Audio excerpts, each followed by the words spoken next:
예, 윤석열 전 대통령 내란 특검에 오늘 오전 10시에 출석했습니다. 오전 조사까지는 잘 마쳤는데 점심을 먹고 조사를 거부해서 논란이 한때 파행을 빚다가 조금 전에 오후 조사가 재개됐다고 합니다. 먼저 윤석열 전 대통령의 오늘 특검 출석 장면 보고 오시죠.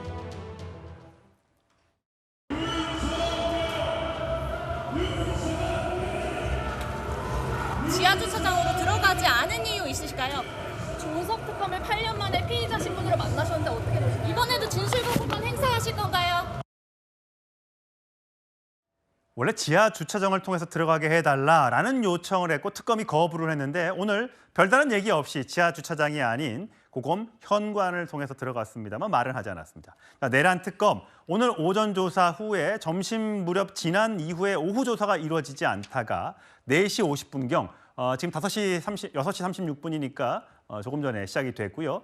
3시간 반 만에 재개가 된 겁니다. 그래서 오늘 조사가 몇 시까지 될지는 모르겠습니다. 윤 전 대통령 측에서는 조사자가 문제가 있다. 우리가 고발한 사람인데 무슨 저런 사람한테 조사를 받느냐 하면서 조사실에 입실을 거부하면서 한때 조사가 3시간 넘게 파행이 됐었는데 다시 재개가 됐다고 합니다. 조사 중이라고 합니다. 장윤 변호사님, 네. 왜 조사를 안 받겠다는 거였어요? 일단 오늘 오전 신문을 이끈 게 그 박청환 총경이었습니다. 총경? 예, 그 특수공무집행방해. 그러니까 공수처가 체포영장을 집행하려고 했을 때 그 부분을 막아선 부분에 대한 조사를 지금까지 해왔던 경찰이었고요. 한남동 관저에 맞습니다. 공수처가 들어갔을 때 네. 그거를 들어왔다는 이유로 그 경찰을 고소했는데 그 중에 한 명이 맞습니다. 조사를 하러 들어왔더라. 그렇습니다. 그런데 오전 조사에는 어쨌든 본인도 적극적으로 진술을 한 것으로 알려지고 있고요. 그리고 지금 윤석열 전 대통령이 내걸고 있는 논리대로라면 피의자가 조사하는 수사관이나 검찰이든 경찰이든 고소고발을 하면 그냥 조사를 무한 지연시킬 수 있는 겁니다. 그래서 경찰에서 입장도 냈습니다. 고발한 거는 맞는데 그렇다면 본인이 문제 삼고 있는 그런 부분들, 왜냐하면 불법 체포였다고 윤석열 전 대통령은 이야기를 하고 있으니까요. 1차 때는 아예 현장에 나가지 않았고 2차에 한남동 관저에 간 건 맞지만 윤석열 전 대통령이 아니라 경호처의 지휘 라인을 체포하기 위해서 갔었다라고 합니다. 그러니까 어떻게 보면 법리적으로 말도 되지 않는 것을 이유로 사실 민원인 대기실에서 대기를 하면서 그것도 3시간 이상 조사에 불응한다. 그때 특검에서 나왔던 건 그러면 특단의 조치를 형사소송법에 근거해서 할 수밖에 없다. 사실상 명시적으로 이야기를 하지 않았지만 추가 체포영장 또 청구할 수밖에 없었다라는 겁니다. 그러니까 이런 상황에서 다시금 조사를 재개했다. 9시가 넘으면 이 동의를 받아야 됩니다. 심야 조사로 9시가 넘어가면 때문에. 심야군요. 그렇습니다. 그런데 지금 9시 본인이 또 심야 조사에도 응할 의사가 있었다고 하니까 조사는 성실히 받는지 여부 국민들이 지켜볼 겁니다. 송영훈 전 대변인, 지금 경찰이 조사를 받는 것도 굉장히 조사에 들어오는 것도 보통 검사들이 하는데 경찰이 들어왔는데 총경이라고 하면 이제 치안 총감이 있고 정감이 있고 치안감이 있고 몇 번째 계급 정도 되죠?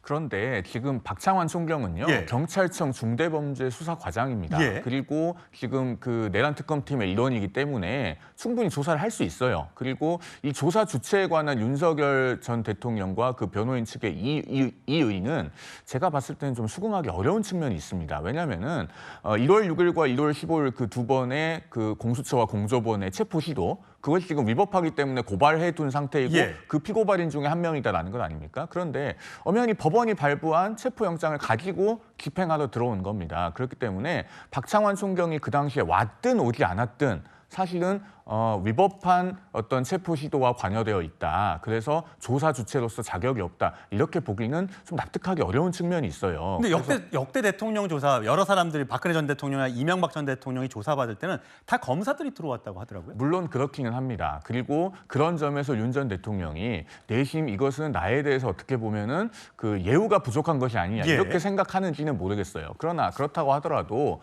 기왕에 출석을 했고 또 성실하게 조사를 받을 것이라는 입장도 사전에 밝힌 상태였고 오전에는 조사에 응했다고 한다면은 갑자기 돌변해서 조사에 응하지 않겠다라고 했던 것은 사실은 그렇게 설득력이 높다고 보기는 어렵습니다. 예, 정혁진 변호사님, 지금 보면 저희가 실제 내부 배치는 좀 다를 수 있습니다. 조사실을 그래픽으로 좀 그려봤어요. 윤석열 전 대통령이 앉아있고 옆에 변호인이 있고요. 앞에 조금 전에 언급했던 총경, 경찰청 중수과장이 앉아있고 옆에 경찰 수사관. 오전에는 이렇게 경찰 쪽에서 나와서 조사를 했고 오후에는 이제 검사가 들어와서 다른 조사를 한다고 합니다. 여러 가지 조사가 있기 때문에 오늘 하루 만에 조사가 끝날지는 모르겠습니다만 옆에 대기실에 있다가 여기에서 계속 머물러서 일로 안 건너온 거. 그럼 결국은 나는 검찰에 출석했다. 근데 조사를 안 받으면 출석한 거 맞습니까? 조사를 안 받아도 어쨌든 그 뭐 출석한 모양은 그 갖춰진 거니까 지금 구체적으로 서울고등검찰청 내에 사무실이 있는 거 아니겠습니까? 예. 어떻게 진행됐는지는 조금 더 자세한 내용을 봐야 되는데 제가 봤을 때는요, 이거는 검찰과 특검과 윤 대통령 사이에 신경전이다 그런 생각이 들고요. 그다음에 이제 조금 전에 송영 변호사님께 말씀을 하셨지만 윤 대통령 측의 논리는 뭐냐면은 공수처가 여기에 대해서 내란죄를 수사할 권한이 없다는 거예요. 그러니까 영장을 발부받았던 그렇지 않았던 윤 대통령 측의 논리는 그거는 불법한 공무집행이었으니까 그러니까 지금 받고 있는 특수공무집행방해 혐의는 해당되지가 않는다. 계속 그 논리 아니겠습니까? 그런데 그것과 관련된 당사자가 이렇게 수사를 한다라고 하니까 그거는 뭐 논리적으로 말이 안 된다라고 윤 대통령 측은 주장하는 거고 거기에다 더 기분 나쁜 건 지금 앵커가 계속 그 주장하고 말씀하셨지만 경찰이 전직 대통령을 그 수사한다라고 하는 건 조사한다라고 하는 거는 그건 격에도 맞지 않는다. 이 그 굉장히 불쾌할 거예요. 더군다나 윤석열 그 대통령은 검찰총장 출신인데 예. 그 총경 경찰서장급입니다. 경무관도 아니고 그런 사람이 와가지고 특검에 검찰들도 많이 있고 특검보도 있고 다 있는데 왜 그런 사람이 그거 갖다 그 하느냐? 이거는 나를 좀 그 모욕을 주기 위한 것이다. 그런 생각까지도 할 수 있는 것 같다는 그런 생각이 들고요. 예. 그다음에 윤 대통령 측에서 뭐라고 이야기할 수 있느냐?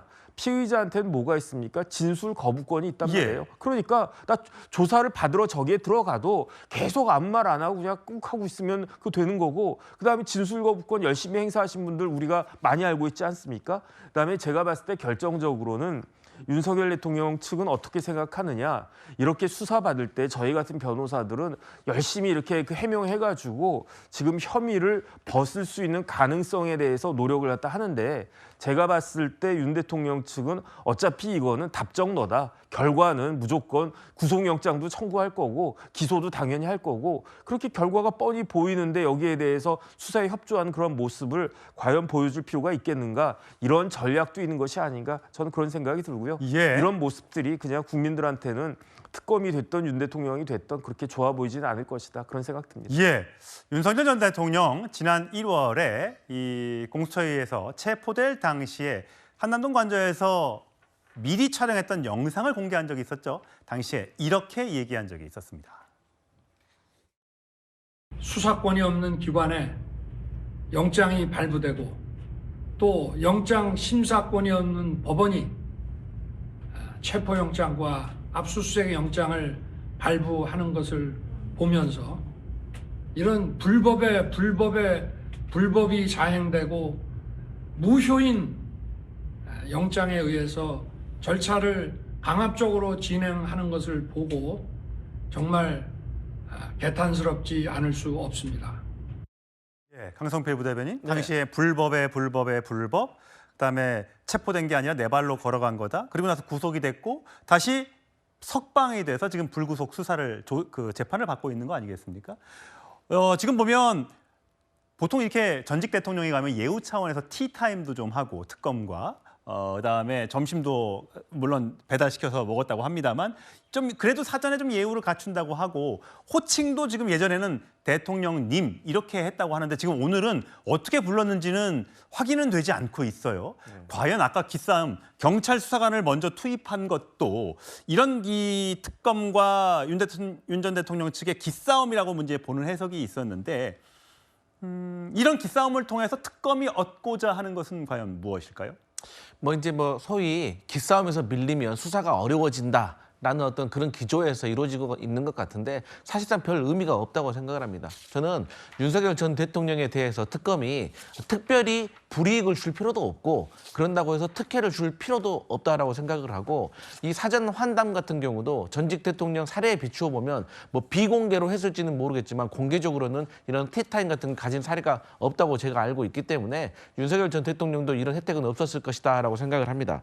그리고 법 앞에 다 평등한 겁니다. 그렇기 때문에 뭐 총경이 하든 순경이 하든 검사가 하든 아니 능력과 자격이 있는 사람이 당연히 수사할 수 있는 거 아니겠습니까? 그렇기 때문에 저는 윤석열 전 대통령이 뭐 전직 대통령으로서 나를 무시하는 것이 아니냐라는 그런 주장을 하기에 앞서 저는 국민께 송구한 마음으로 저 성실하게 임하는 게 맞다라고 생각을 하고 예. 본인이 과거에 어떤 지금 불법적인 요소가 있었기 때문에 여기에 대해서 그와 관련된 사람 고발했기 때문에 내가 이런 사람한테 조사받을 수 없다라고 하셨잖아요. 이거 이미 헌재에서 다 주장하셨던 것이고 헌재에서 윤석열 전 대통령을 파면함으로 인해서 윤석열 전 대통령이 당시에 했던 주장들 다 무효된 겁니다. 그렇기 때문에 권한과 자격이 있는 특검에서 수사를 하는 것이고 그 특검의 일원인 경찰이기 때문에 저는 윤석열 전 대통령이 계속 국민들께 송구한 모습 보이지 말고 성실하게 수사에 임했으면 좋겠다 이런 말씀 드립니다. 예, 지금 현재 특검, 이 내란 특검 관련해서는 이 특검이 조은석 특검이죠. 과거에 서울 고검장을 지냈고 사법연수원 19기. 나이는 윤석열 전 대통령이 많습니다만 연수원으로는 4년 선배인 지금 조은석 특검이 수사를 담당하게 되고요. 사실 2019년 검찰총장 후보군까지 올랐었는데 결국은 윤석열 검찰총장이 됐었죠. 지금은 창과 방패가 돼서 다시 오늘 마주하게 됐는데 오늘 조사 몇 시까지 할지, 몇 시에 끝날지, 앞으로의 조사는 또 얼마나 더 있을지 계속해서 저희 뉴스톱10과 함께 해주시길 바라겠습니다.